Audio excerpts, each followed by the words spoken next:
Why am I on the screen? I don't want to be on the screen. There I go. Okay, boom. Are we live? Are we live? I think we are Is it live. loud? It says, Lord. It says it says that we are live. Good evening, y'all. We back and we black. If y'all can hear us, we gonna do our intro. We gonna give us 30 seconds, and we'll be here. We be square. We got a beautiful queen in the building tonight, so we be back, y'all. Come through.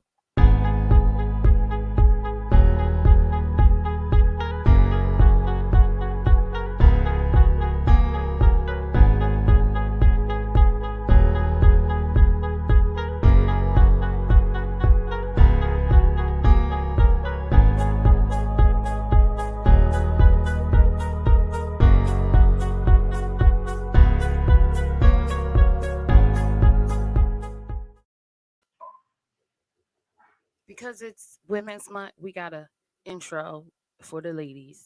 It's ladies' night. Let's go. Don't pause it. Where did I do? I'm always touching stuff, Doc. That's okay. That's okay. I went straight to the beginning. That's not what I want. hmm Straight to the beginning. I had the song ready for y'all and everything. So now I gotta go through the commercials. I hope y'all sticking with us. It's always something.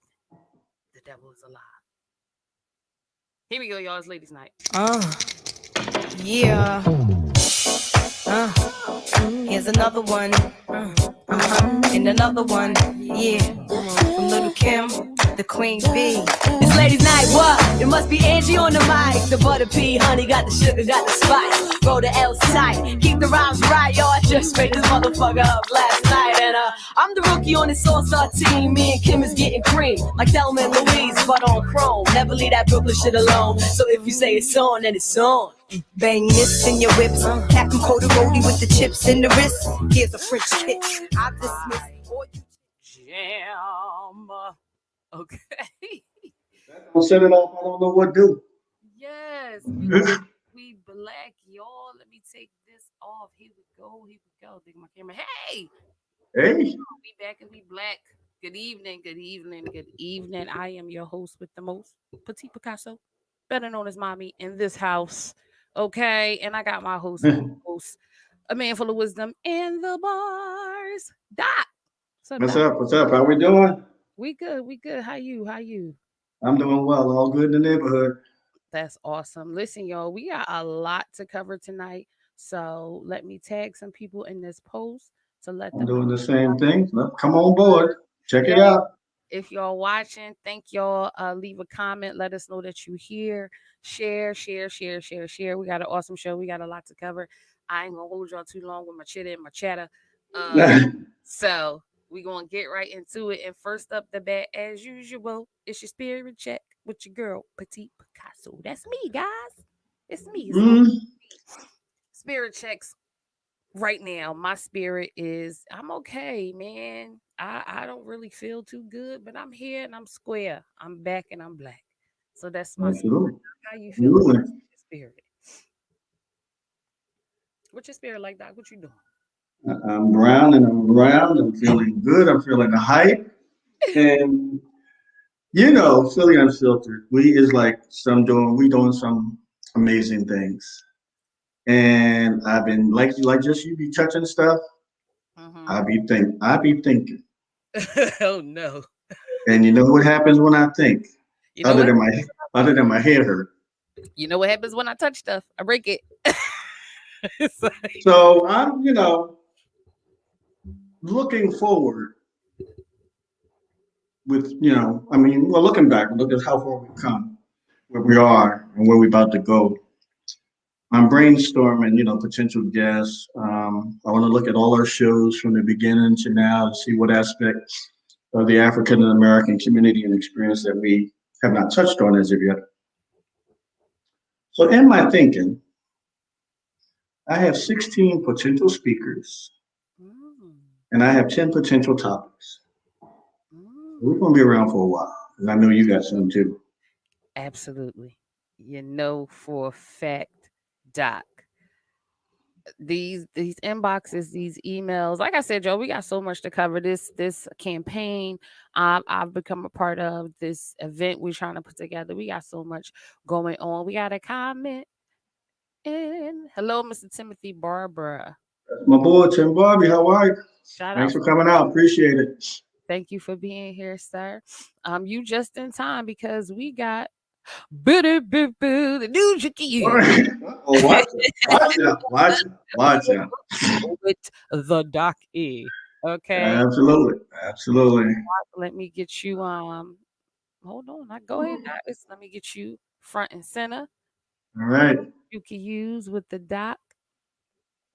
As always, we're going to start with news you can use. It's just stuff going on and around that I think our people need to know. I hope you appreciate it. Some of it you can use, some of it you can't. But when I get done, you can't say you didn't know. Facts. I'm going to start out with the COVID vaccine. COVID vaccine, if anybody's interested, at the Pennsylvania Convention Center from 8 o'clock in the morning to 8 o'clock in the evening, 7 days a week for about 8 weeks. FEMA will be giving out vaccination shots. I think you have to register online. The city is trying to roll out and get all the Philadelphia school district teachers vaccinated. They're trying to get them all vaccinated by March 13th. And they're looking to get pre-K through second grade schools to open within the next couple of weeks. So a lot of that is depending on how the teachers feel about it, how the parents feel about it, how the students feel about it. So we'll see how that rolls out. Right. On Tuesday, awesome hostess with the Moses did an awesome interview with Jamal Johnson. For those that don't know, recognize that name, he was the brother outside of City Hall doing a hunger strike. His first hunger strike ran about maybe 26 or 27 days. He met with the mayor. They had a meeting, and Jamal Johnson ended his hunger strike with the impression or the understanding that Mayor Kinney would move forward. A couple of weeks went by. Jamal Johnson felt as though the mayor was not holding up his end of the bargain. So he restarted his hunger strike this past Monday. Recently, he posted some information on his website or his post because apparently there was some misinformation, out there about him and his demands. He spoke earlier with a gentleman by the name of somebody from the Friends of Mark J. Moore, who's running for Common Pleas judge. The election is Tuesday, May 18th. Now, this brother is running for Common Pleas judge of the city of Philadelphia, but he did not know who Jamal was Mm. or why he was sitting out in front of City Hall. Wow. Jamal questions, and you're trying to help us with gun violence. Um, City Council is sending another resolution on gun violence to the mayor. Jamal Johnson is questioning, well, but they're ignoring the one that they sent to the mayor last September. Mm-hmm. So apparently they're sending a new resolution on gun violence, but they won't deal with. Apparently they're not confronting anybody about the resolution. On Jamal Johnson's page, he listed a group of city council who introduced the bill, everybody that signed on it initially, but apparently fall silent, as we go forward. There was an update on Mumia Abdul Jamal. Apparently they're saying that he has COVID. Um, and there was a rally, I think the other day, March 3rd, charging cruel and unusual punishment. And they're encouraging people to, come out, call, attend an event that was there the other day. As a result of COVID, the city has decided to cancel the 2021 pin relays. They are canceled for this year, just like last year. So that's one of many things that have been canceled over the years. March 5th, that will be tomorrow at 7 p.m. At Kimba. They're going to have a virtual discussion on the movie The Judas and the Black Messiah film. If you haven't seen it, I encourage you to see it. It's about Fred Hampton, the Black Panther Party, and the little snitch that infiltrated the Black Panther Party that led up to Fred Hampton's assassination at the early age of 21 years old. So if you have not seen it, I ask that you please, come out, see it. If you can tune into the discussion, we can get you that information. I don't have it. I kind of pulled it from Kimba's page. I think do I have it? There you go. You just had it. There it is. Judas and the Black Messiah virtual conversation March 5th at 7 p.m. live on Zoom. Via Zoom. It's our good friend Akimba he will be having this virtual discussion. So check him out on Facebook too. Absolutely, absolutely. The trial of Derek Chavis, you may or may not recognize that name, but he's the officer that basically had his knee on the neck of George Floyd. Minneapolis the House has passed, House lawmakers on Wednesday passed the George Floyd Justice and Policing Act, a reform bill that would ban chokeholds and alter so-called qualified immunity for law enforcement, which would make it easier to pursue claims of police misconduct. The vote was 220 to 212. The congressmen in the House voted mostly party lines. Um, and it comes after 9 months after George Floyd, a 46-year-old black man, was killed in Minneapolis police officers last spring.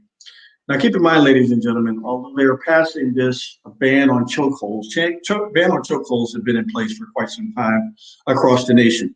But as we see, police officers are still using them on people of color and people that they take into custody. So we'll just have to, like many things, we'll just have to wait and see how this plays out.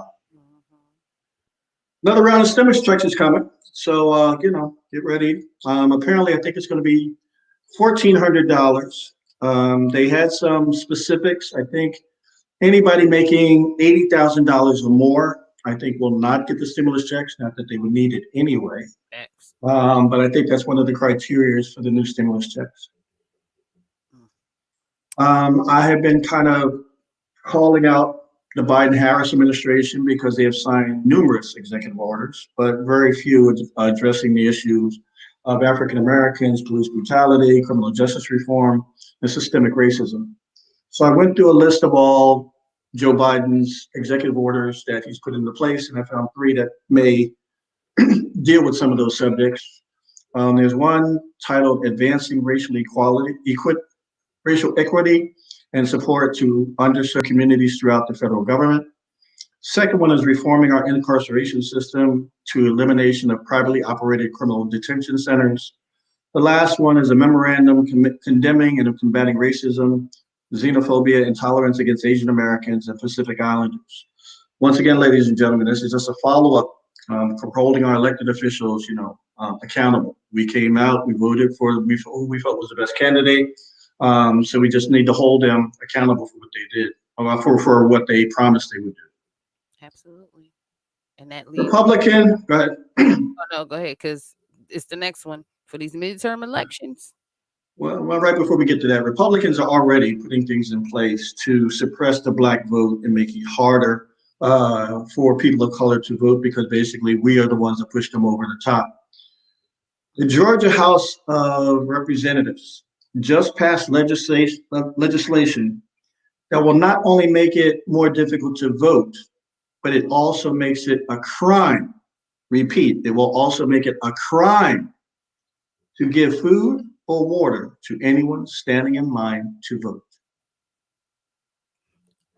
It will be a crime to give food or water to anyone standing in line to vote. Those lines will be long, and they know that, and people will need food, water, snacks. My thing is, okay, if the crime is giving food or water to anyone standing in line, if I'm sitting in my chair, can I give them food or water? I know that's right. They won't play with them words. Absolutely. The bill says standing. I'm not standing. I'm sitting down. I know Give that. me my snacks. I know that's right. Are they serious? Listen, y'all. This is why. Yeah. They will go to no end to basically, stop anything that's going to kind of get in their way. So they're ramping up already, which leads me to, as you mentioned, the next topic, 2022 midterm elections. People, I cannot stress this enough because we come out for the presidential elections. But as I said before, it's not just the president, it's not just the governor, it's not just the mayor, it's not city council. We need to show up and show out at every election. Yeah, absolutely. Because midterm elections, the turnout is not as great. And if we do not turn out, we meaning people of color, Democrats, do not come out for midterm elections, guess who's going to show up and show out? If they show up and show out and their party wins and they get control of the Congress, whatever Biden-Harris has on their agenda, chances are is not going to happen. Because as we are seeing already, that the Republicans do not seem to be they're not reaching across the aisle. They're not working together for what's the best for their greater good. You know, whatever Biden Harris is for, they're basically against it, and it's probably going to be that way for a while. Mhm.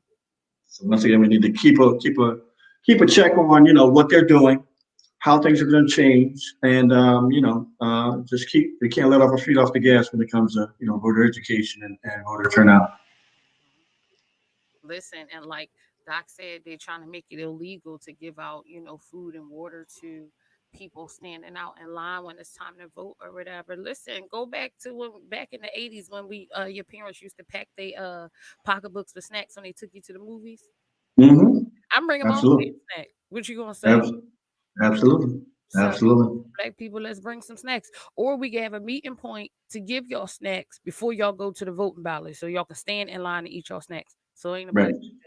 give y'all anything. Right. So You have water, you need something to eat, you're gonna be here for a while. Don't want you to leave because you're hungry or you need something to drink. Well, we need you to kind of carry this out. listen, y'all ain't talking about nothing Talking loud, saying nothing. at all. Mm-mm. A lot least what we got up here. On a lighter note, I forgot to mention it Tuesday, but on Sunday they gave out the Golden Globe Awards, Yes. I saw and some of us people were shining and recognized. For Best Actor in a Movie Drama, Chadwick Boseman for his role in Ma Rainey's Black Bottom. Once again, if you did not see it, I encourage you to see it, to check it out.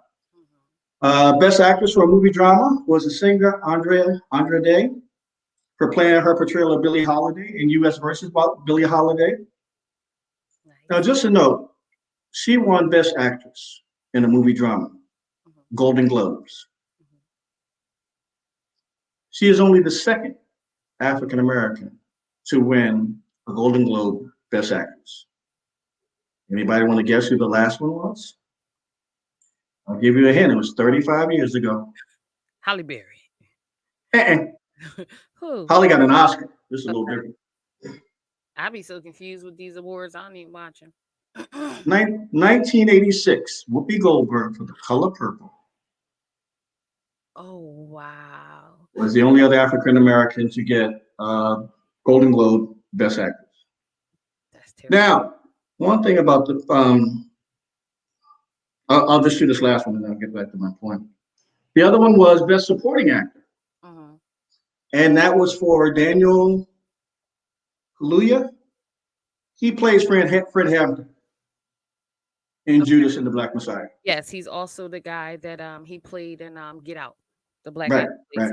played in He Get was Out. also in, I think, Queen and Slim. He was in that as well. So he's been around. He's been doing some good body of work. Yeah. So he got Best Supporting Actor in the Golden Globes. Kimber Waller in the comments, you sure is ugly. That was a very good part in that That's movie. okay. That's okay. That's okay. Well, you know what they say about ugly, right? You know what ugly stands for, right? I can't. What? You got to love yourself. I know that's You got right. to love yourself. Because if you ugly, nobody else so Absolutely. So yourself. about the Golden Globes, the head of the Golden Globes does not have one person of color on their board and has not had one for about the last 30 years. And it goes back to getting our own Hmm. because we continually knock on the door that don't open, and when it opens on their terms. Facts. Last but not least, Morgan Freeman is executive producer of a film. I think it was at a film festival maybe in 2011, but he wants to bring it back out to draw attention to police reform and the racial injustice in this country. He's executive producer of a film called The Killing of Kenneth Chamberlain. Hmm. In 2011, a 60-year-old Black veteran in White Plains, New York, accidentally set off his life alert. The police were sent to his door for a welfare check. An hour later, he was dead, Mm. shot twice in the chest by responding officers, none of whom were charged with his death. Now, while the police is at his door, he is telling them, I'm okay. I don't need you. You Mm-hmm. know, it was I accidentally pressed the life alert because Oh, once you press the life alert, the dispatch calls and then they send the police. So supposedly for a wellness check. So hmm. he accidentally set off his life alert. Police arrive hour later. Okay, ain't no accident. You don't need your life alert now. You're gone. So he wants to bring this film out. That's crazy. So I'm not. I don't have a time frame as to when the film will be out. That's crazy. So folks, that be the news you can use. Yes, that is the news you can use with the doc to the E. Hold on, Absolutely. I got to get your picture back up there, doc. I gotta fix these brains. There we go. Boom. All right, Milton. There we go. There we go. The news you can use with the doc. So y'all, we got I'm not gonna get into it because it's a lot of stuff at the that's going on. But if y'all take a second and just look at the bottom of the screen, I'm gonna have COVID places at All the right. the Leah Core Center. They have walk-ins and things like that. It's just some information if y'all could just read through it. Some of the pharmacies are doing it, Walgreens, ShopRite, Sam's Club. You know, I'm gonna have it going up and down the screen throughout the show. And these people right here, the black doctors, uh COVID-19. Consortium. Yes, the we were talking about them. This is the black lady that was doing it. Dr. Sanford. Yes, that was doing it by the neighborhood. So that's some information on them. And that's pretty much it. Like I said, I'm just gonna have it going through scrolling through the bottom. So if you check it out, just check it out. So again, thank y'all for coming, everybody that's watching. Shout out to everybody that's watching. Excuse me. We never, even though we did the spirit check, please let us know what your spirit is doing in the comments while we around here, doing what we do, guys. And y'all know, do y'all know that we have a special guest? This is our sister from another mister. Okay. Mm-hmm. She is in the building and we are going to bring her on in a second. We got the beautiful queen, Miss Anesha Bonelli, coming through. So, because I want to be fancy and Fancy schmancy. fancy schmancy because it's Women's Month and we about to bring on the queen. This is the song for her. Ladies first. I'm taking that picture. Ladies first. Ooh, ladies first. Ladies first. Ooh, ladies first. Ladies first. Ooh, ladies first. Ladies first. The ladies will kick it. The rhyme This is is so wicked. Those that appropriate, don't know how to not be only wrong. because it's Women's Month, but if you guys Whew. know the video, Queen Latifah shows a lot of interesting stuff in her background. So without further ado, I can't sing y'all, but whatever. We have the gorgeous and the awesome Miss Anisha Bonelli. Hi, Queen. Hello, hello, hello. Hey, Ew, I'm back again, Hello, back hello. How do again. you do? How do you do? yeah, she All is right. How you guys doing? in. We good. I'm good. I got bars today. Rock what you You got. do. I see. Yes, I'm so excited for you to be here. I love the conversations that we have. Like you are an awesome woman. Your story is amazing. We're gonna talk about that. We want to talk about this book. They're trying to get me in this Likewise. part two. I'm so nervous. But we around Charlie Brown. We gonna see what's happening. But well, Why? I be nervous about everything. You know how I'm my worst critic. I don't think I'm as good as other people think I am. But you know. It's a bit better tell that story. I know my story needs to be told and I'm gonna get it out there. So I'm ready. So as a whole up, let's get it We done. can start by talking about it today. Mm. This can be your introductory. That's true. That's I actually share, you share.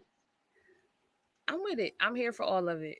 I'm here. See y'all. I love having her on here. She's That's awesome. what we do. That's what we do. That's it. If she do it, if she can do it, you can do it. Yes. So welcome, Miss Anisha Bonelli to the show, guys. And thank y'all for tuning in. Miss, I'm gonna put you. Boom.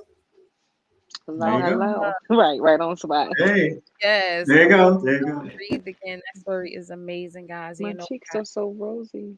yes, that is the cover. And if y'all see in the corner that says number one Amazon bestseller, Amazon, Yep.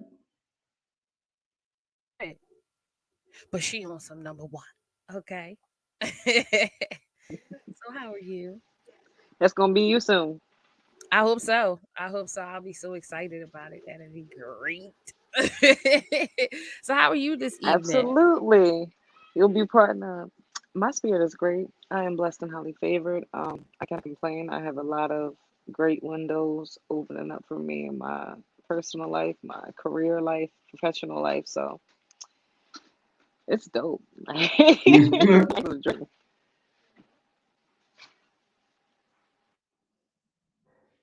How about you guys? How are you? Oh, somebody's is that my signal? Okay, it's on in the corner saying something about the Wi-Fi signal. I'm excited. I'm happy to be here. I'm happy that you're here. I'm happy Doc here. I'm just ready to get more into your story for Breathe Again.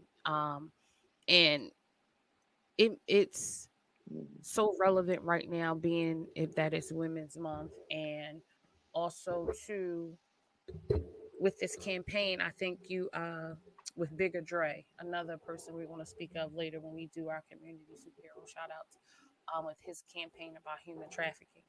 And I know in your book it's a situation that you speak about with you and your mother. And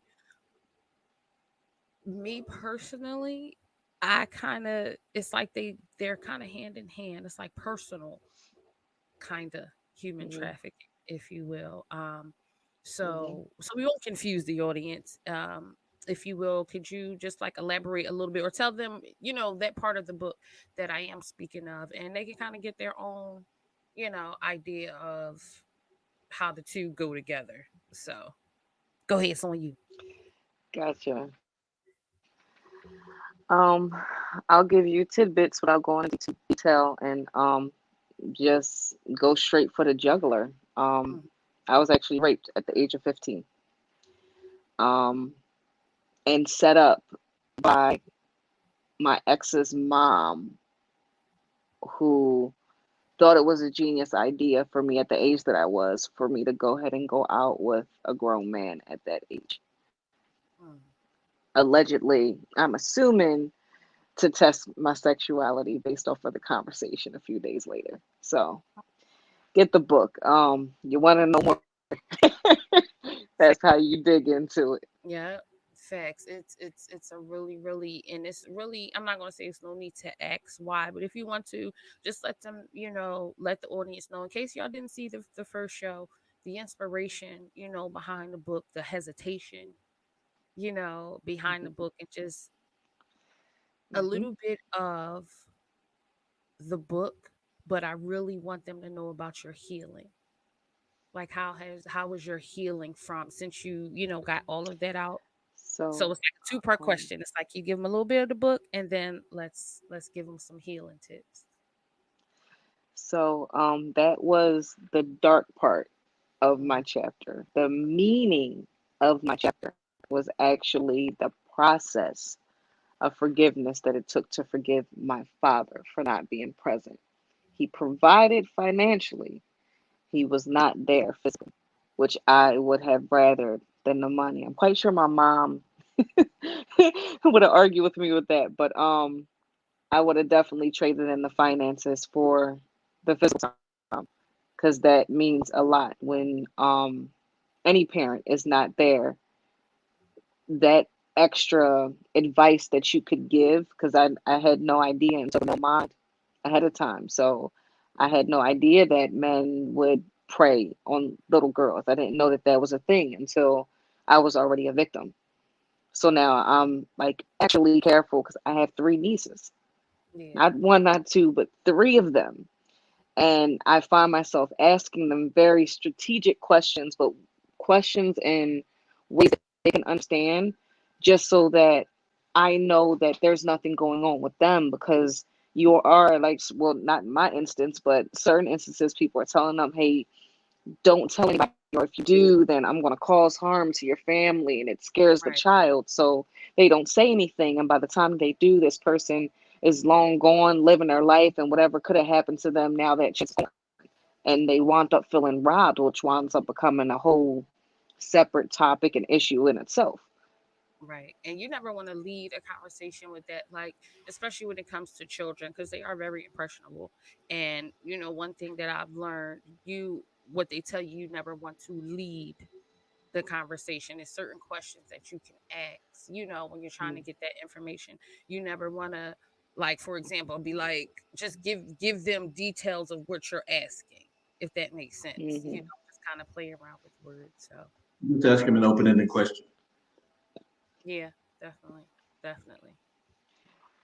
Or another thing that I've also done too is because a lot of kids they make believe, give them toys, whatever interests them, and just watch how they have the conversations with themselves, because that'll tell you. That's another thing that I did as my nieces were growing up. Like I'm so overprotective of them. Like I would specifically spy on them.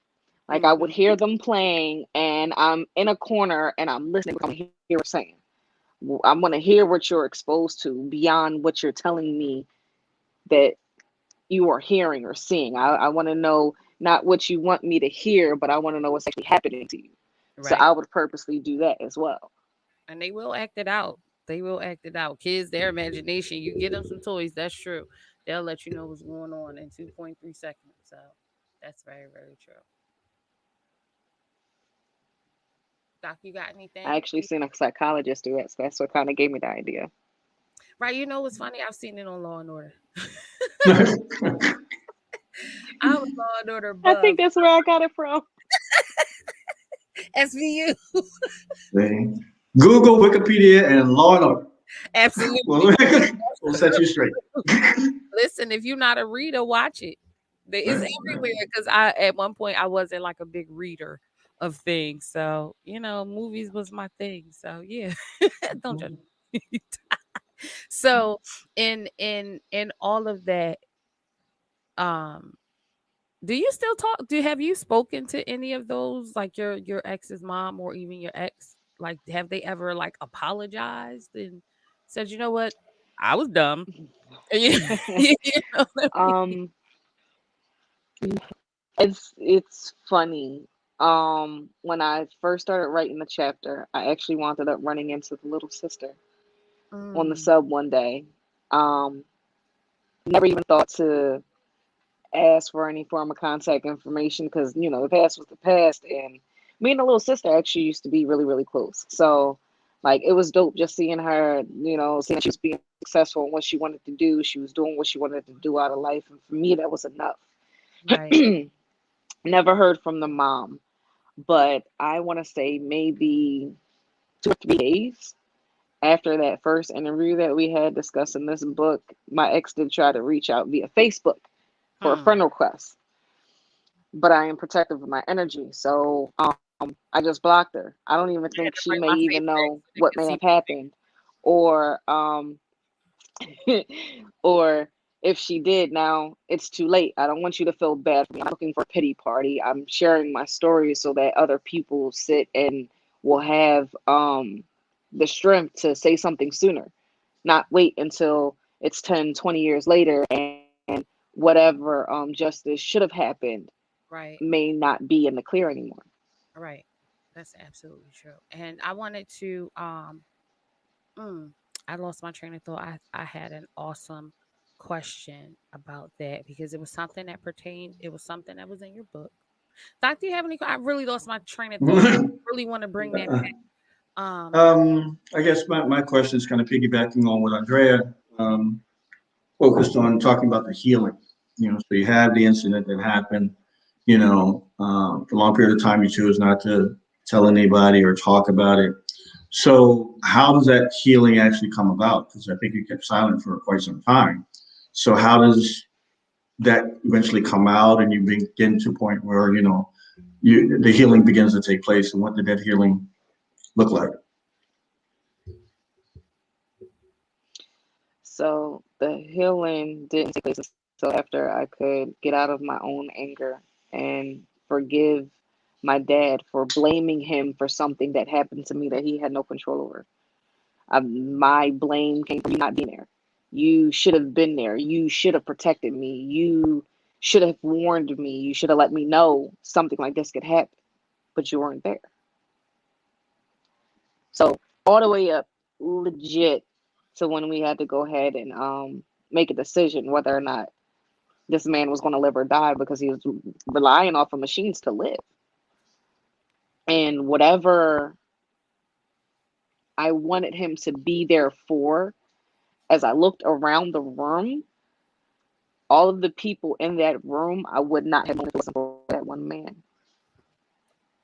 So it then came into me coming into my own adulthood and me realizing there's expectations that you have of people versus what they can actually do.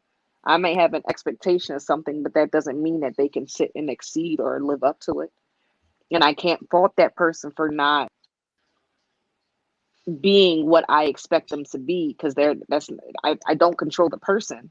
I know what I want, Right. but that doesn't know. Hi, mom. Mhm. I know what I want, but that doesn't mean that I can make them out to be something that they may not even be capable of being.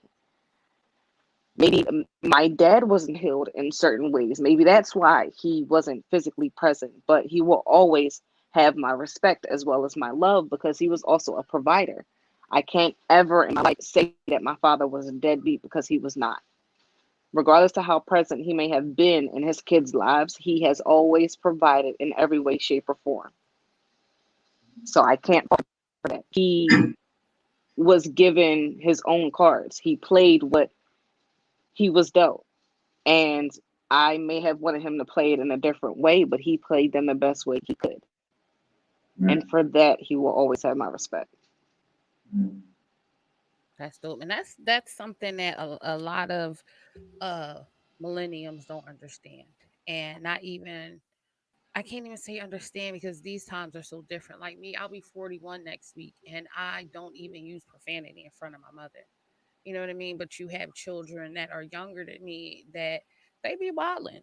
So it's a level of respect that I think we have lost as a community and as Black people. And I had to run and go get my book because I remember what it was because this is something else that I feel like plagues the community. It plagues our children, their educational system, things like that. Because in your book you speak of colorism being of Hmm. different a plethora of beauty within you. I don't like, oh, I'm mixed, I'm half and half. You have a plethora of beauty within you. And it was something you had to, you said, I think you said you and your sister had to deal with, growing up because you were, I'm not Black enough for the Black people. I'm not white enough for the white people. So, that was it. I wanted to Hmm. kind of speak on that and just kind of just let us know what that was like growing up, having to deal with that on both sides. It's like getting racism from both sides. You know what I mean? So I would really like for you to touch on that colorism. Yeah, me and me and my little sister, we actually spoke about this because her mom is white and my dad is Black. So she roughly has like the same complexion that I do. And Hmm. her hair is as long as like well, as they picture the typical Caucasian woman hair to be, but her texture Hmm. is of African descent. So I don't even know how, because I don't even know how we got on the topic of it. We talk about a lot of different things, but Mhm. I had let her know, like because I started out in suburban schools, and when I did, it was like that. I've always had a small circle of friends around me simply because of that. I started out going to suburban schools, and it was just that. Hey, I wasn't light enough to fit in with any of them, so I can legit both from honestly throughout grade school, from elementary all the way to high school, I can count on one hand the people that I hung out with. Mm-hmm. It was always just a small group of us. And then once I started getting into middle school, which is when I came into the city and started going to public school, then that was an issue. And funny thing, one of the young ladies that actually used to sit at my table in middle school, she actually came to my job a couple days ago, and even through a face mask, she knew it was me. Oh, nice, nice. So that was really, really dope. That's cool. That's But it always was cool cool when they know because we both had the same, like, we're both fair complexion, you. same hair, and like we, like, it was just like three or four of us that were all getting it the same way. Like, now we're in a black school, but now we get called white skin or stuff like that, and I'm like, dude, like, I'm black too. Right. It's my Right. pigment. I have no Right. just over that. Honestly, I didn't even ask to be here, but this is what I got. Right. Right. I'm here. Like the color purple, I'm here. Like she said, Mhm. I may be ugly, I may be black, but I'm here. So, I get that. And that's another form of bullying. That's like, y'all, we can't, it's out like Mhm. me. I got teased a lot because of my weight. I've always been a thick girl, but my sisters were always thinner than me. So even I'm gonna try not to cry. This is why I told this story. But Don't even do in it. I'm not, even in my childhood, to not only have to fight with the people at school about my thickness and fight myself with accepting it, but also have to hear the comments from my family about my thickness. But no Hmm. shade, I wasn't the one preparing the meals. You know what I'm saying? Like, Mhm. and I didn't choose my parents. So I come from someone. You know how they be like, oh, you thick like your auntie, you got hips like your auntie. I didn't know my aunties on my biological father's side. So maybe that ran in his Hmm. family, but it's just something that you have to, deal with. Like, it's a lot. And I couldn't imagine having to go through that, plus being of a lighter skin. You know what I mean? It's like, ugh, Oh, it's I did that. I was overweight too. I was sleep. 4'11" in middle school and 186 pounds. I had people asking me if I was pregnant before I was even sexually active. I'm So I telling you, had it double. Mom, Carolyn Bonelli. I'm your other daughter. Okay. This is my sister, Miss Carolyn. This is my sister from another Miss. I'm only 5 feet. So the doctor gave me 5 feet. I'm about 4'11". I'm serious. And I've always weighed 100 and some odd pounds. Like and at 14, I weighed 145. Hmm. So that's my sister. Your See? mom is cracking up. And me, Absolutely. 13, 186. Man, your mom It was actually so bad because of what was going back and forth. I can be honest, I never even looked at myself in the mirror, just looking, just look ever until I was 13 years old.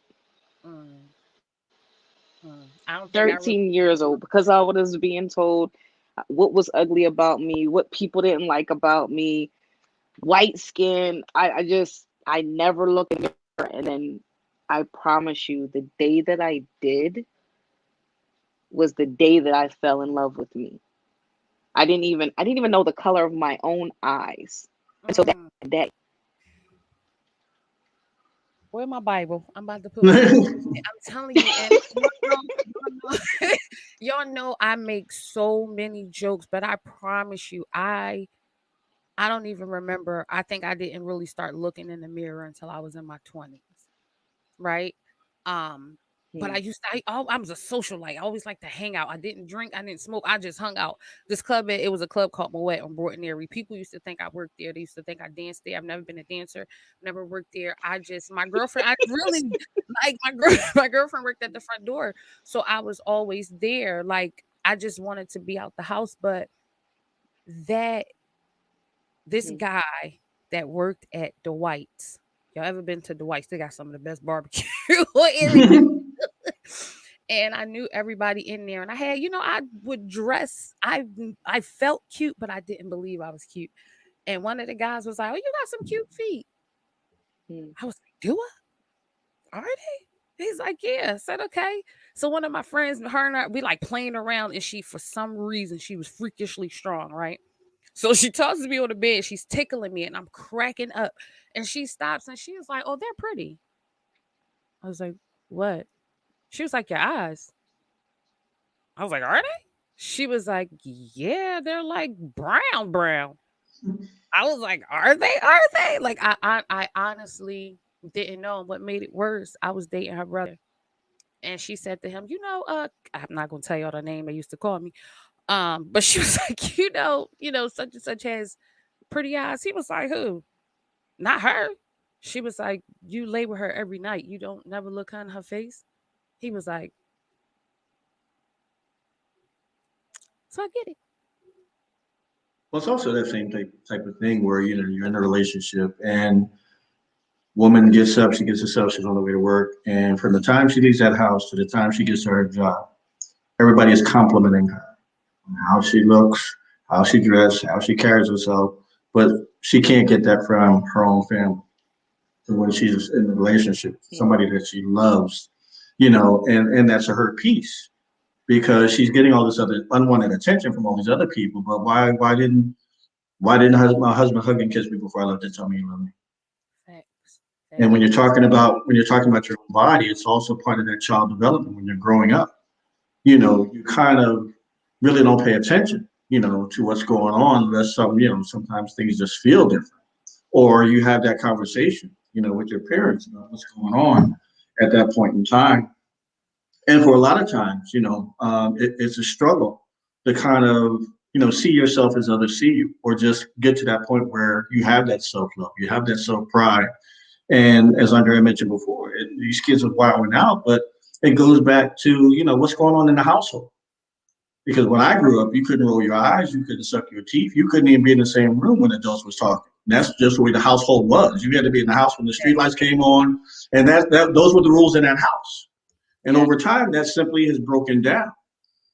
So therefore, a lot of the young parents today didn't get the training that you got, didn't get the training that I got. Right. So therefore, it's been watered down. So these kids really don't know. They're raising themselves. There's really not a lot of guidance or um, assistance for them. So they're just trying to figure it out on their own, and they go by what they see in the music and the videos, and what their friends are telling them, Mhm. and that's how it turns out. And it's a shame, and we kind of see that because, as we talked about before, hurt people. That's a fact. That's And you absolutely. go from one broken relationship to another. Two broken people coming into a relationship together. You don't know their past, what they've come through, what they're going through, their mental state, and you bothly in this racial relationship trying to make it work, but you're like two people trying to run on crutches. The blind leading the blind. That's the Hmm. word. The Lord knew we wouldn't do right. He could never be perfect. It's the blind leading the blind. But Right. just a couple of quick comments. My bonus mom said she weighed 145 in the third grade. That's my bonus mom. And Akimba, I know he doesn't believe that we are 4'11, Anesha. Yes. Yes, I am. The doctor told me 5 feet to Well, be. I used to be. I grew. I'm 5'4" now. I'm not though. I'm That only was when five. I was in middle school. I Oh, see, graduated Mhm. high school. sorry, I'm still the same height as middle I'm school. hype. I grew 5 inches. Why they Mhm. just gave up on me? It was just like, yeah, so you just stay right here. You're just gonna be here. And Akimbo also said we have to do better at recognizing a black women's beauty and intelligence. And that's a true statement. And as women, we have to we have to also recognize our own beauty and our own intelligence. You know what I mean? Because you don't want to be 40 plus one, just realizing your purpose or recognizing how beautiful you are, in your 20s, and then doing, as people would say, ungodly things to then be accepted as an equal person by the black man. And I'm trying to be as quick as possible. But, listen, it is what it is. But throughout my life, I know I've been through different things and I've attached myself to different men for things that I was missing, for somebody to tell me that I was, pretty or, something about me. Not saying that's what led to whatever it led to, but that made me more interested in what you had to say. Because one thing for sure, two things for certain, no man could ever run game on me. My brother beat y'all to all that. When I was a teenager, my brother broke that game all the way down. Like the most uncomfortable is comfortable. Like if they say this, they only trying to do X, Y, and Z type. So shout out to Sean Mack, my brother. My brother is like he was so dope on that, and I respect and I love my brother for that because and that's something we don't do to for our children. Like women, we don't prepare our girls for the fuckery For the boys. or the boy and And the I boys. just That went go both ways. I just went to That go see both That's a ways. whole nother topic in itself Right. these because girls lose their virginity fairly young. But I actually used to work at a warehouse, and these little boys, just like little girls, typically, well, not typically, but some, unfortunately, were succumb to older men. A lot of boys, as young as age 9, were dealing with grown women that were 20, 25, and 30. And they feel like it's all cool because they got an older woman. they got them a cougar. But where was that barrier? Right. But like, and that's what they feel like it is. But at its core, and they were raped at that age. Right. Without them, the society is making it seem like, oh, it's such a good thing because I was young. I pulled this older Yes, lady. I the double must have been standard. stacked. No, The you were double standard. easily influenced. Yes, because when boys or guys get them an older women, oh, bro, you got you an old head. Like what you do to pull that? That's like a badge of courage. You Exactly made it. You arrived. right, Mama. I pulled you. You know what I mean? You pull you a cougar, but let a younger girl date an older man. Either you clout chasing, you a fast ass, as the old people used to call them. Things of that nature. So it's a double standard with all of those things, and we have to do better as a community. Oh wait, we got a good Oh, don't comment. let the guy have money because then you'll be a prostitute. How about that? But if you want to think about it, if everybody prostitute men, if you take a woman on a date, if you pay for the date and y'all have sex at the end of the date, You paid. Guess what you did? You paid. you're The a job. question is, you on the short term or the long term? Either You're way, you paid. you're a job. You on the payment plan, or you gonna, a little you on the layaway plan, or you like cash now? I Right. got my cash app right here. Let's go. Yes, yes, you done cashed out. Okay. Okay. If you're buying them a dime bag and then you give and they sleep with you, what you just did. Mm-hmm. You brought the snatch. Get your Right. life together. So Yeah. Stacy, shout out to Stacy. This is Stacy has a comment. She says mainly the girls. As soon as we become 13, the men in our lives rather shield us and reprimand us than have open line of communication of how to handle ourselves. Ooh, Doc, I think you wanna touch on that. I like that. Read it again, please. It says mainly, I guess this was I think about the double standard. It says mainly the girls. As soon as we become Stacy. 13, this is from Stacy. The men in our lives rather shield us and reprimand us than have an open line of communication on how to handle ourselves. And I think that was when we were talking about when the guys get them an older woman, they get kudos. But when we do, Right. we're X, Y, and Z. So and Anisha, you can comment on that too as well. How do you feel about that? Doc, you want to go first? Yeah, You want me to I'm pick gonna up? hear the medical sector first. Right, right, right, right. You want to? I put it We've back been up. doing all the talking. Your turn, Doc. Facts. All right. All right. All right. Wait a minute. We're trying to. You got it. Okay. Uh, um, Men generally are, unless I would say it's a man's daughter. He is basically seen as a predator. And he sees these young girls as objects. He doesn't see them as young women in their development or feel as though he has to play any part, in that. So therefore, he doesn't value them.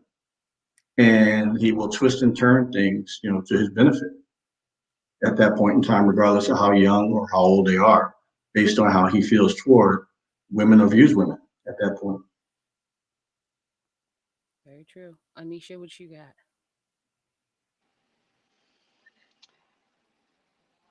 I feel like it may be a gap because you also want to take into account the type of upbringing certain men have had.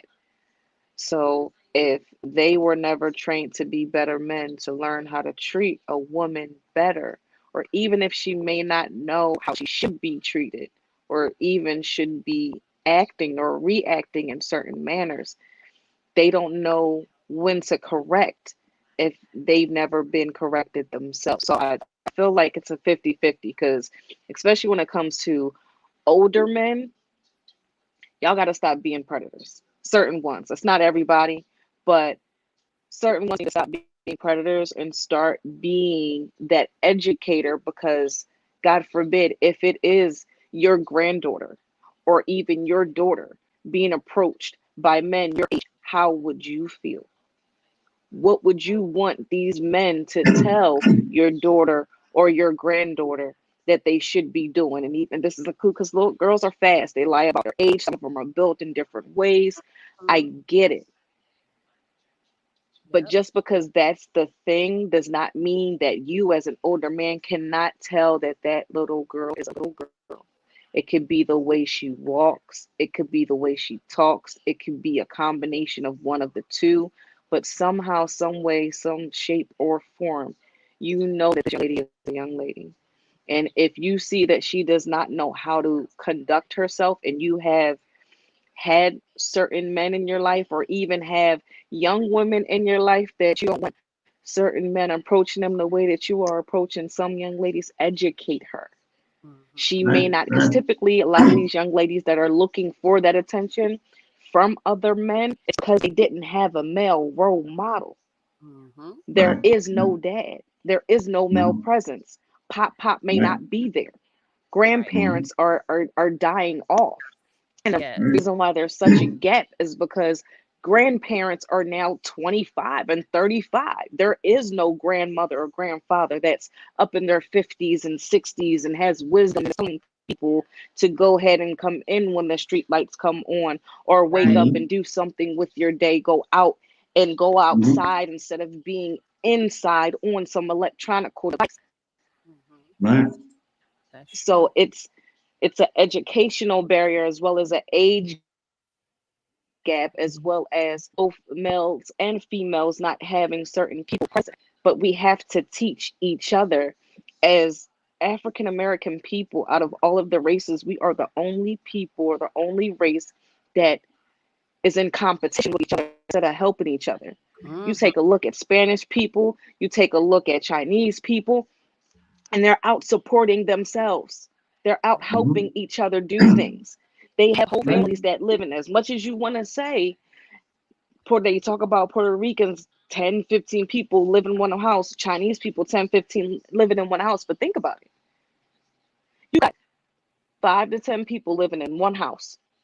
Mhm. That's one monthly rent split up 10 times. That's Right. utilities split up 5 to 10 times. Mm-hmm. The Right. only thing you're paying for out of your own pocket fully is your own phone bill, and you Right. stack. Mhm. Right.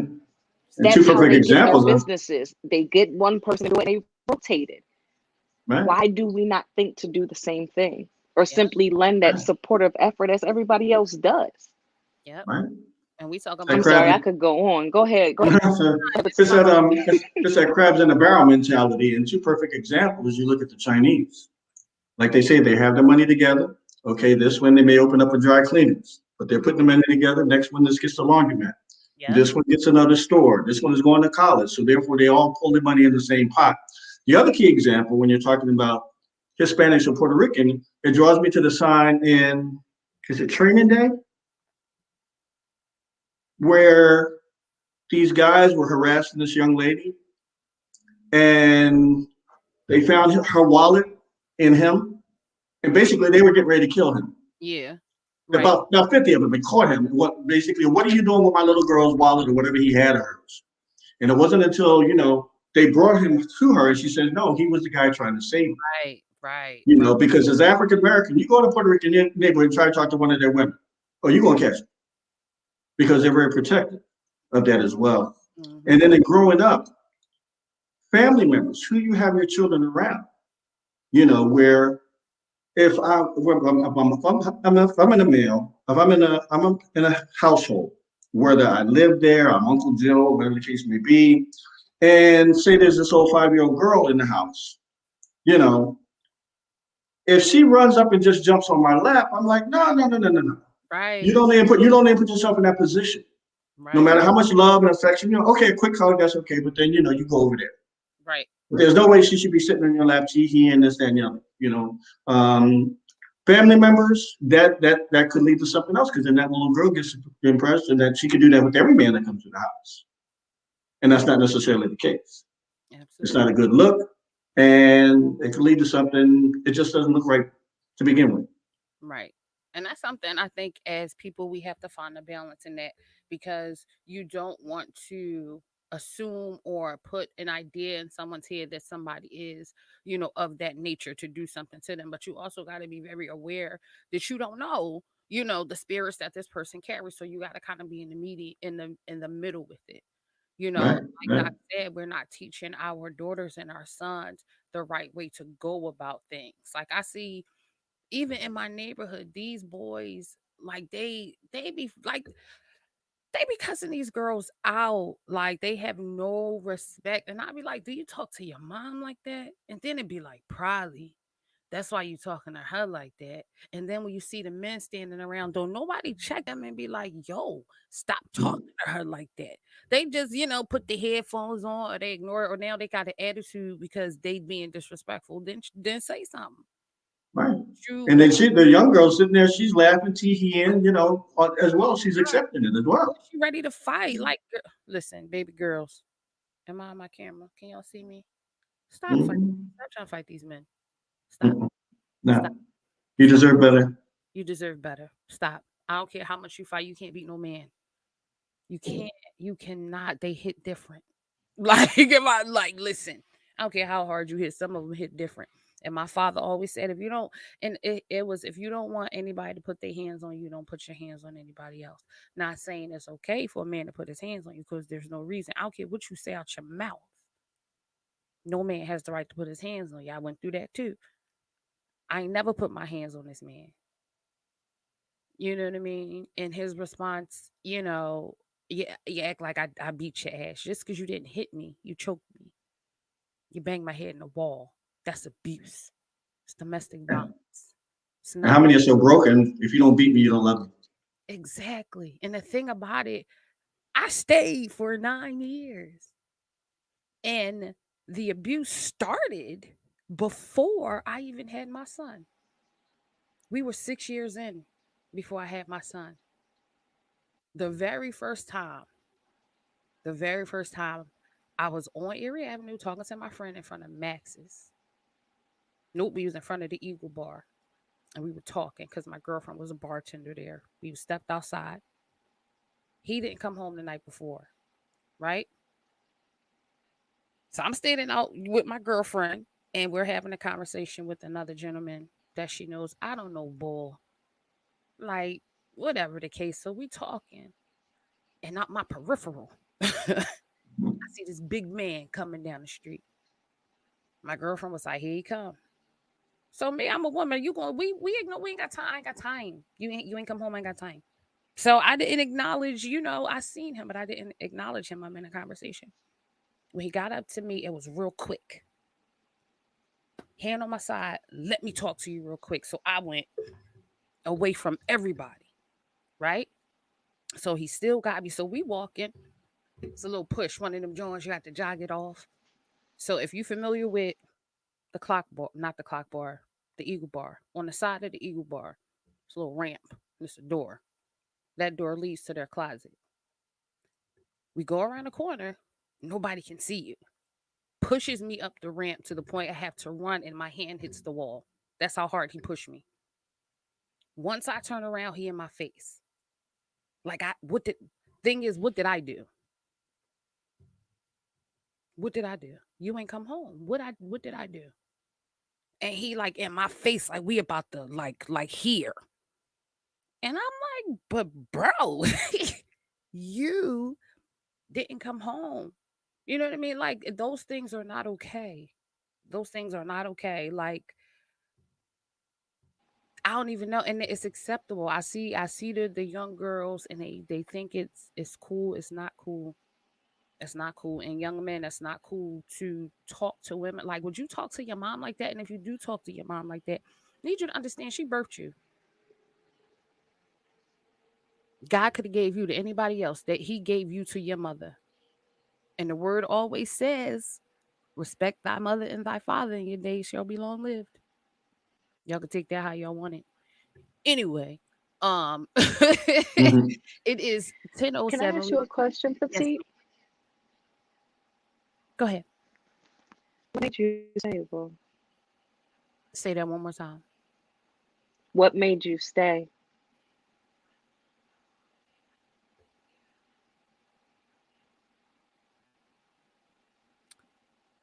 It's gonna sound funny. This is the guy, honest truth. He treated me different. None of it is funny. He treated me. His conversation was different.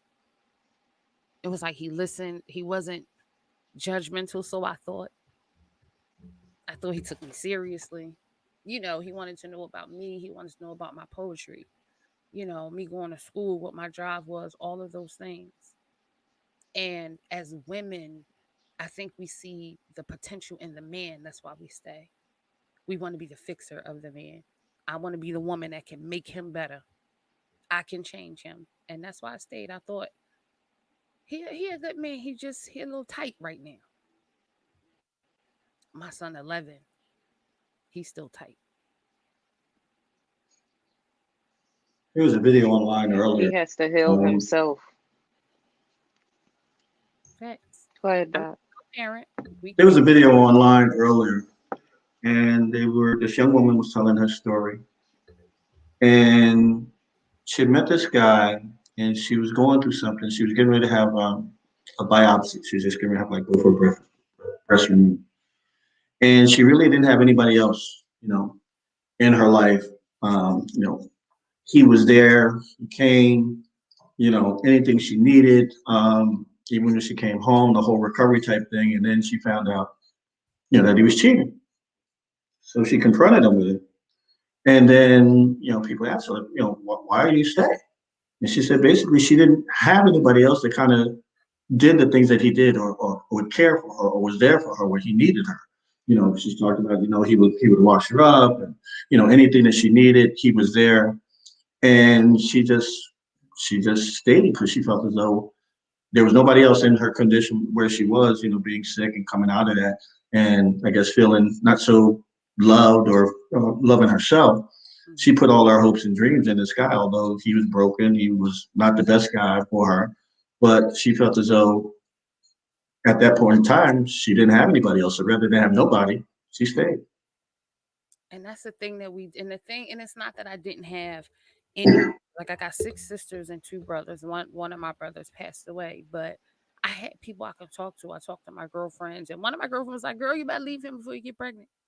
I was like, "I can't have no kids." That was my line. I can't, because they told me I couldn't since I was 15. I can't have no kids.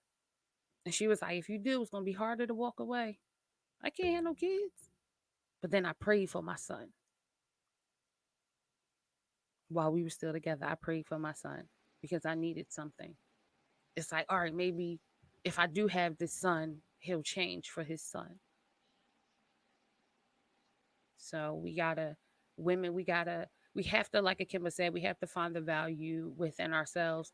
Parents, we have to teach our children value. Like my son, I want Cass to be whoever he want to be. I don't want like I had this idea of what I wanted my son to be, but that was what I was brought up to. That's how I was brought up, under the idea of what my parents wanted me to be, not what I wanted to be.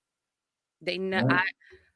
I'm here, and the things that I went through, like the schooling. Oh, you should do this. You should be like your sister. You should be like this. You should be like your sister. You should do this. You should do that. And to hear my father say to me, once Philly and Filter, got up and running, and my dad told me he was proud of me. He said, "You're doing something that I would have done." And that made so much sense to me, because as people, we look at our parents to be parents and know how to parent. But like Doc said, if they don't have it, they can't give it to us. And as children, we don't know that. And it's the same thing with the kids that we're bringing up now. If we don't have it, we can't give it to them, but they don't know that we don't have it, because we keep the face on, we keep the strong face on. You know what I mean? We never want our kids Mm. to know our burdens, and they shouldn't. Right. Sometimes, you gotta be real with your kids. And So parents teach you two things, either what to do or what not to do, I was about to because they say, I watch beg you. to differ Yeah, with that. they go could ahead. differ with. But the kids watch the parents too. So the like I get wanting to keep certain things from your kids, but the things that you think you are hiding from your kids, they see it. That's very Talk to true. them. That's very true. Right. From I'm actually glad you were able to get out of that situation while your son was young, because God forbid he grow up in that environment thinking that it was okay for a man to treat a woman that way, and then your son grows up treating you that exact same way, and then goes on to treat somebody else's little girl that exact same way. Well, That's not okay. And when it comes to other things, like there were things that even my mom tried to hide from me, that naturally, as any parent would, especially when it comes to finances, you don't want your child to worry. They're supposed to worry about being a kid, doing good in school. That's it. She had no idea until after she I had heard her crying one time when I was little, maybe like 11 or so, about how she was going to pay bills. And my grandmom at the time, she had already got us like our own little mini piggy banks. So every mhm, single nickel, dime, dollar, 10, 5, whatever I was getting, that piggy bank, just kept putting in that piggy bank. Didn't spend a dime. It right, got so full that they actually wanted up having to take me to a bank. They took us to the bank. It was like over 200 plus dollars. My mom turned around to me, handed me money, said, "Hey, what you want to go ahead and do with your money?" I gave it back to her. Go pay some bills. They mhm, know what you are struggling with. I would say be more open with your kids, because you have no idea what they may be seeing, and they may not know how to adapt or react because they just see mommy and daddy upset, yep, but then don't understand why. And they hear what goes on too. mhm, So as they get older, they take their own understanding, but you could be the pillar in that understanding instead of them allowing them to understand something on the outside. Hey, this is what's going on here, and this is how it should be addressed, versus them just having their own take or listening to people on the outside, because that's what they do. They go to their friends. Oh, I heard this, is that, and the third, and then they go based off of what their homie said or whoever's on the outside, or nowadays it's whatever's on TikTok or YouTube or Google or whatever. right, But be that influence in the home first, so they are unbothered and uninfluenced by what's going on outside. absolutely, absolutely. So we're going to go, and we're going to take a quick music break, guys, and when we come back we are going to do Q&A. So if you have any questions for Anisha, for Doc, for me, about the topic, if you want to chime in on what we're talking about, we're going to do a quick Q&A before we wrap up. We still got like 20 minutes, y'all. But I want to do a quick music break to lighten the mood. We're going to do our spirit chat, community superhero shout out. I'm going to put the link to scroll across the screen and in the comments if you would like to come on and talk to Miss Anisha Bonelli. Also, I was thinking about something because I'm so spontaneous. I am going to purchase Miss Anisha Bonelli's book, and I am going to give it to someone. So we gonna go into private chats and we gonna figure out what's the stipulations of this book. All right, the three of us. We gonna go in a private chat. We gonna see what y'all gotta do to get this Hmm. book. So Right. if y'all want this, listen, Amazon #1 bestseller. And she invited me to part two. So I'm saying I'm around. It's like Join we the club. Join the club. yes, yes, yes, yes. So guys, definitely we are going to do a quick a music break. And I thought this was funny. So this is why I chose this song. This is Curtis Blow. These are the breaks. Body, Every day. what it takes. Cause I'm Curtis Blow, and I want you to know that these are the breaks.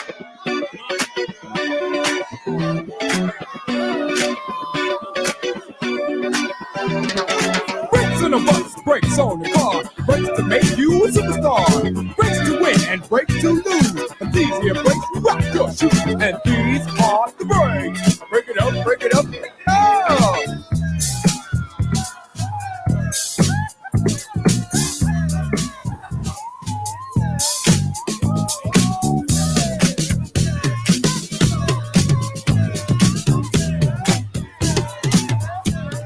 If your woman steps out with another man, and she runs off with him to Japan, and the I'm gonna IRS come says back they after my want cue. tax, I'm getting it behind the and you screen. can't play You while just you better get know. and my bell says you're a whopping bill with 18 phone calls to Brazil. Shout out to good music, y'all. Shout out to good music. It ain't nothing like good music. Here's the song. Here's the song. Yes. So, guys, we are back and we are black. Thank y'all for tuning in. If y'all just showed up, we have the beautiful Anesha Bonelli on the show tonight. She is the co-author of Breathe Again, is Amazon's #1 bestseller right now. She is so dope. She's so popping. She's here. And we've been having some good conversation about the book. We've been having some uncomfortable conversations, just about just life, community things, just just stuff. So I hope you guys took a lot from what we were saying. Um, as I said when we came back, we were going to do questions and just some Q&A. So while I go through, as always, our community superhero shout outs because I got a lot of just get y'all questions and stuff together as I go through. Let me cue them up, y'all. It's so many of them. I got pictures and everything of y'all. So shout out to everybody that I'm about to announce on your. Here we go. Our community superhero shout out. Now, Yes, here they go right now. So of course, always as usual, we got the bro, Adam McNeil. Like, yo, Adam doing so much right now, okay? He had it was like a girls' night, like the girls got their hair done, they got the feet done. It was like it was so dope. Like shout out to you, Adam. He's still I think he's giving out clothes, care packages. He's doing so many things right now. So shout out to you, Adam McNeil. Um George Wally Cephas. That's the guy. Shout out to George. He is the founder of Survival to Success. He also is the founder of Hurt Heal Grow, Healing the Black Community. That is a community magazine that Philly Unfiltered will be featured in very soon. And your girl Petit Picasso will be doing an interview with George Wally Cephas in that magazine as well. So look out for that. here's Um, another event coming up. I think he said the next event's going to be at Erie. I don't have a date yet, but I think oh, he I'm said the near. next. Oh, I'm He near. said that. He said the next one. Well, we're there. I think last Saturday we were at 62nd and Woodland. Yeah. I think he did announce that his next event's going to be at Broad and Erie, but I didn't see a date. Oh, I'm there. I'm there. I'm there.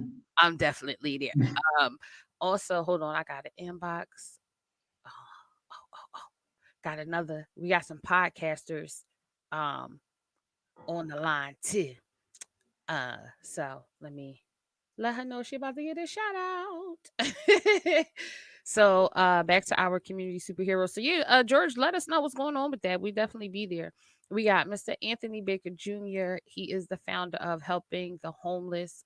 Check him out on Facebook, Anthony Baker Jr. Helping the Homeless, nonprofit organization. As we spoke of earlier, Mr. Jamal Johnson, he is on a hunger strike again because Mayor John Kenney did not do what he said he was going to do for the resolution for the gun violence.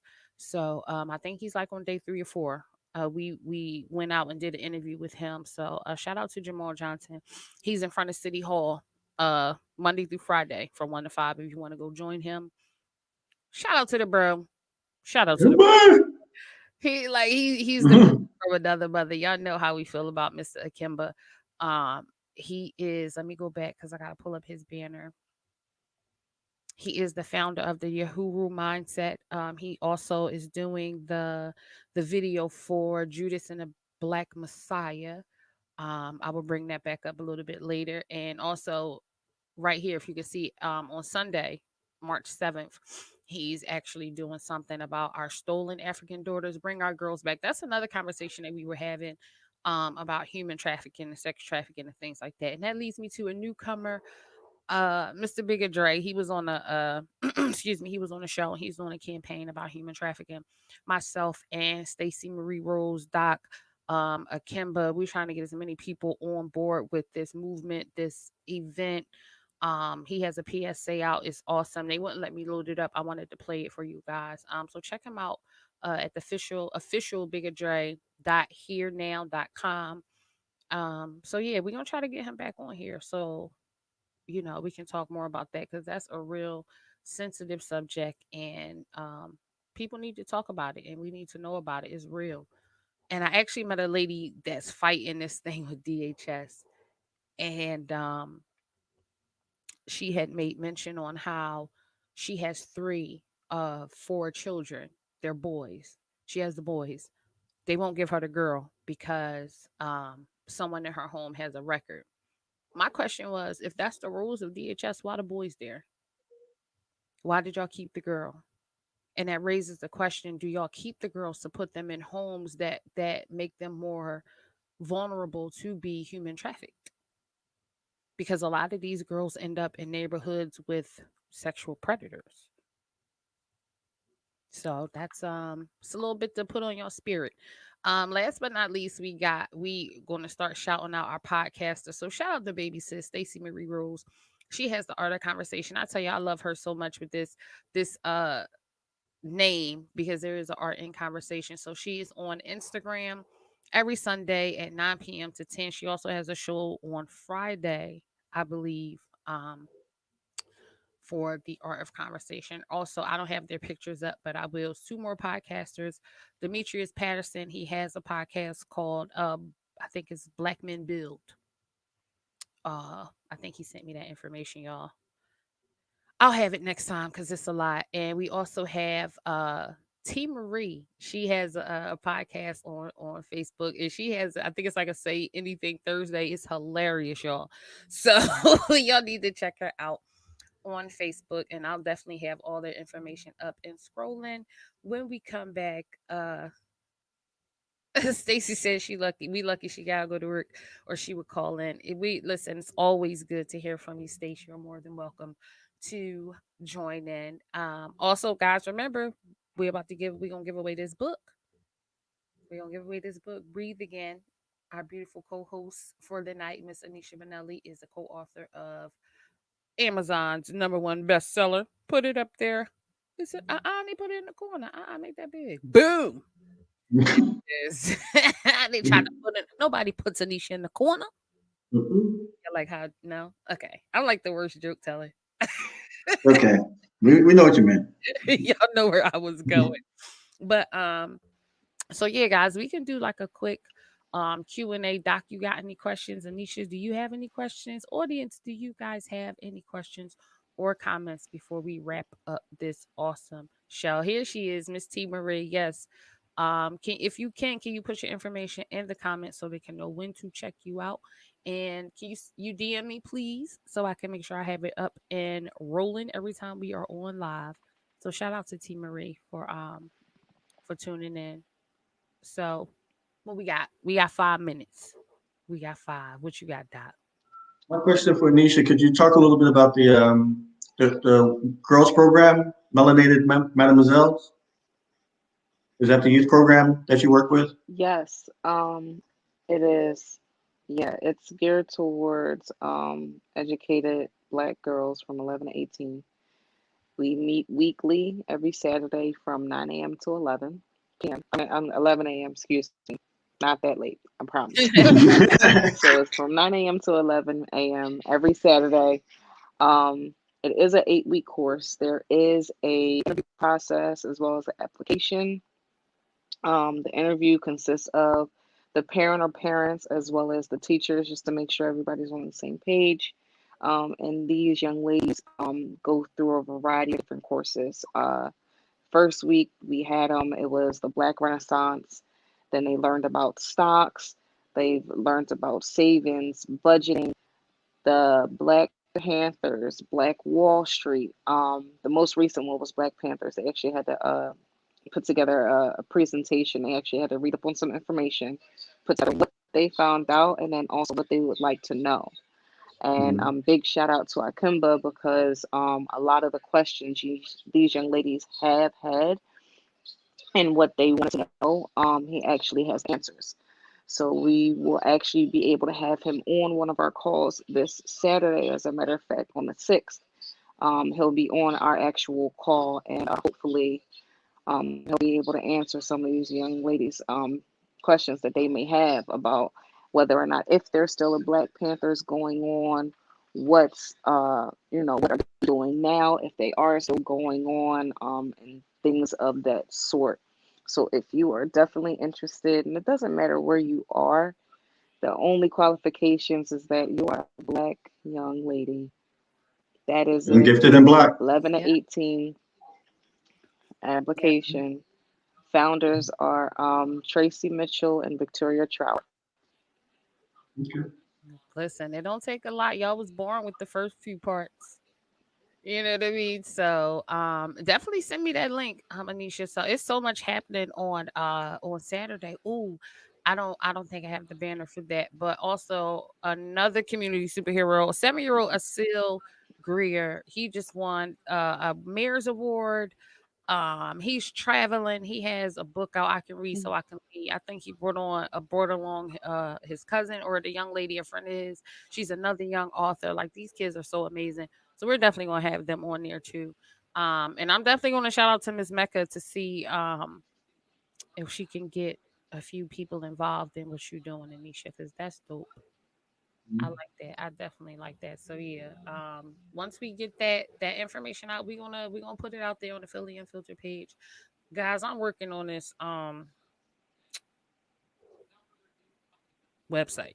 So right now, just email us at phillyunfiltered215 at gmail.com. If you have any suggestions, topics that you want to talk about, any guests that you think might want to come on and talk about some stuff, we do the untold stories of the 215. It's the stuff the news won't tell y'all about. It doesn't always have to be a negative thing. We try to keep with the positive. We got a lot of positive Black people out here doing great things out here. That's why we do our shout outs for the community superheroes. That's why me and Doc try to make all these events, and go live and show everything, that's going on. That's why we invite people like Anisha on, Akimba, Bigger Trey, Adam, everybody. Jamal Johnson, he was supposed to come on, but he's on hunger strike, all of those things. And Anisha's mom has something to say. Um, this is my bonus mom, okay, y'all, in case y'all missed the early part of the show. Because Anisha is my sister from another mister. Okay, so bonus mommy said, as Anisha's mom, this makes me feel horrible that my child went through this and I didn't know anything about this until recently. I am just grateful that she has the strength to overcome. Love you. That is so awesome, mom. Yes, it's a hard thing to go through Love and it's you a hard thing to too. talk about. So we respect that. We salute you for telling your story because it's a lot of women and young girls that go through that or have gone through that and they don't know what to do. They don't know where to start because in our minds we know it's wrong and we don't want to be judged because we come from a do as I say, not as I do. We don't want people to, you want, it's blame, it's self blame. All of those things come with it. So shout out to you, Anisha, for telling your story. So that's why we giving this book. Listen, man, y'all get me hyped. Y'all get me worked up. Y'all get me worked up. And my shirt, Show It Well Entertainment. Shout out to Amina Show. She is straight out of New Mexico. She's another good friend of the Philly Unfiltered family. And she has a bunch of books published. This is her publishing company. So listen, y'all want to write it down. That's why Anisha here. Let y'all know, put it on paper. Y'all can do it. It's doable, attainable. She know people. We know people.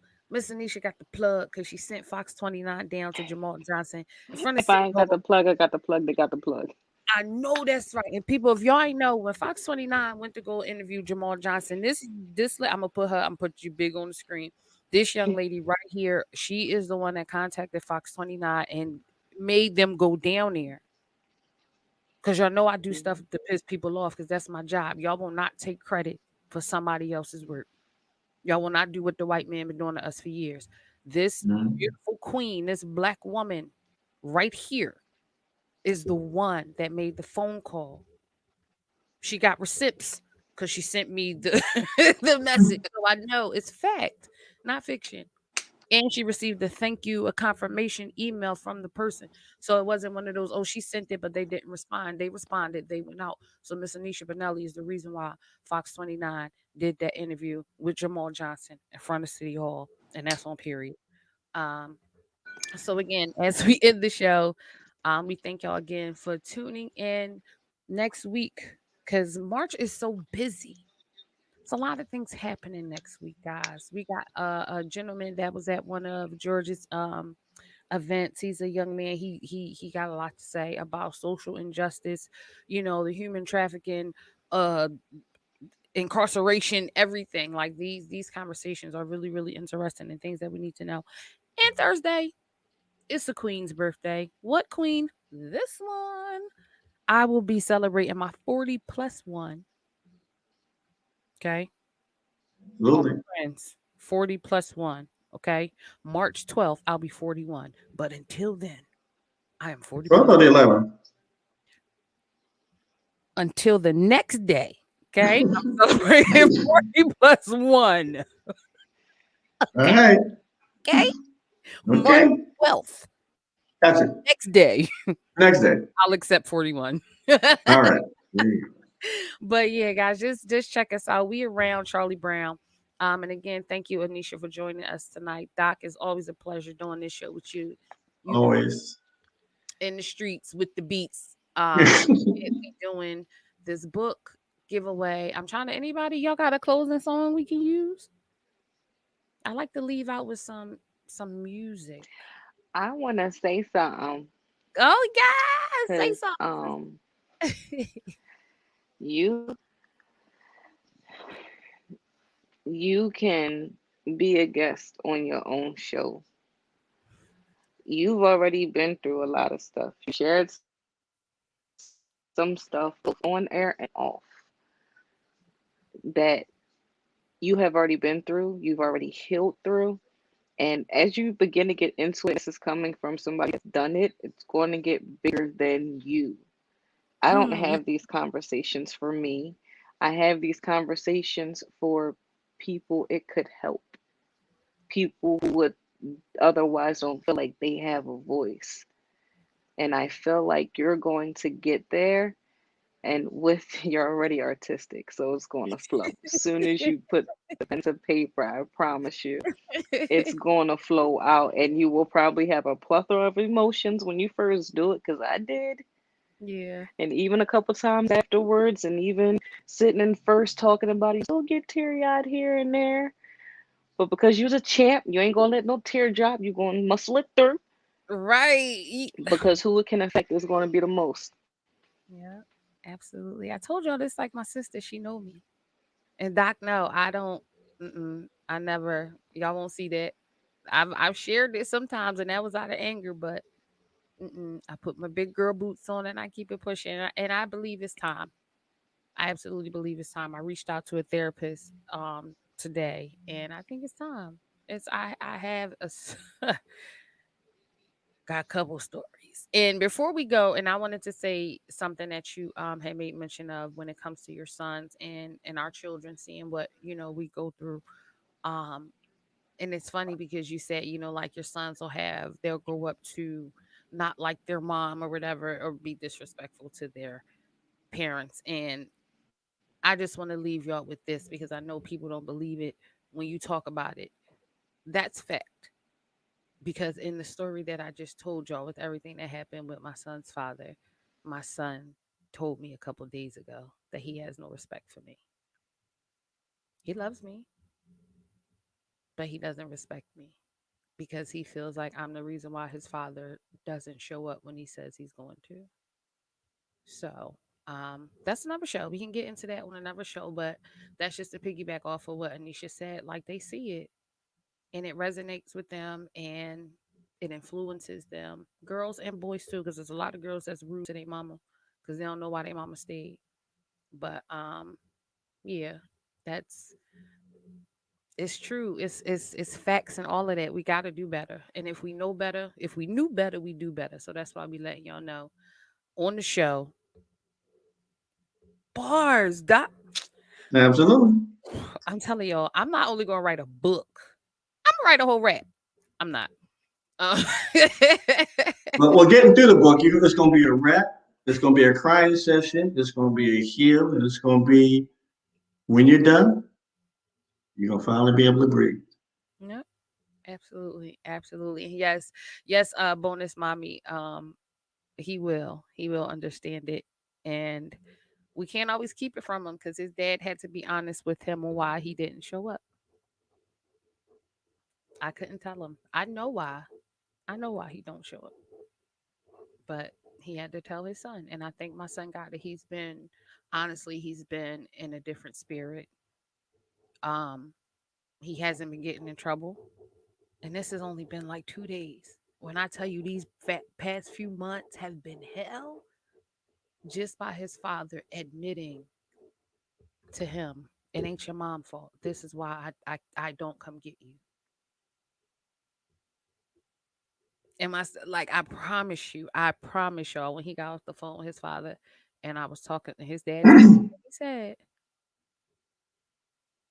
my son back to my son. He back to I'm about to cry. He back to my baby. Like that, like he's not a baby, and I gotta stop calling him that. But he's Cassiel. He's Cassiel Michael Fagan. I don't know who the hell he was a couple months ago. But Well, that's all part of it because you have a young child, and as they grow older, this will continue. And once he hits like his teen years, like 17, 18, you're going to look at them and say, who is this? What have you done with Cass? Because he's evolving, he's growing, and, he's struggling trying to find his way too. yeah, his voice getting deep. Oh, It's yeah, so funny when I call my parents, my mom be like, "Who that?" I'm like, "Cass." right? Uh-huh. And he's only 11, but it's I say that because it is truth and things that we speak of, and we will do some more testimonies on that. Me and Miss Anisha might have to start doing a testimony Tuesday, and invite y'all in and start sharing y'all story or something, because these stories got to get out. It's a healing. It's a healing in this room. And as a who is it? Jackie Carr. She's a gospel singer. When she sang, she'd be like, "Don't miss the wave." When that Holy Spirit come through, don't miss the wave. So we are creating this. We got this platform. You know, stories need to be told. Yes, mom, we are growing as well. Yes, I do trust the process. Oh, it's a process, mom. I'm whispering like the devil listening. It's And he is. facts, but it is. I trust it. I trust the process, and that's why we're here. So, guys, we can go all night with this, but I do want to close this out. We are going to set another day to do some more conversations and testimonies. And as always, we thank y'all, Doc. The show, great show, always better than Always, the first always. one. Anisha, again, thank you for coming. Thank you for joining us. Everybody that left a comment, everybody that watched, we here every Tuesday, every Thursday. So we around. Thank y'all for tuning in. And shout out to Cali that's checking us out. Cali, New Mexico, South Africa, North Carolina, Texas, Be and there. I think that's all the ones I know. So guys, because we started out with Curtis Blow, let's end it with Curtis Blow. I hope everybody has a great night. I hope y'all was inspired. I hope y'all took some notes, and we will see y'all next. Bye. and yesterday you lost your job. Well, these are the breaks. Break it up, break it up, break it up.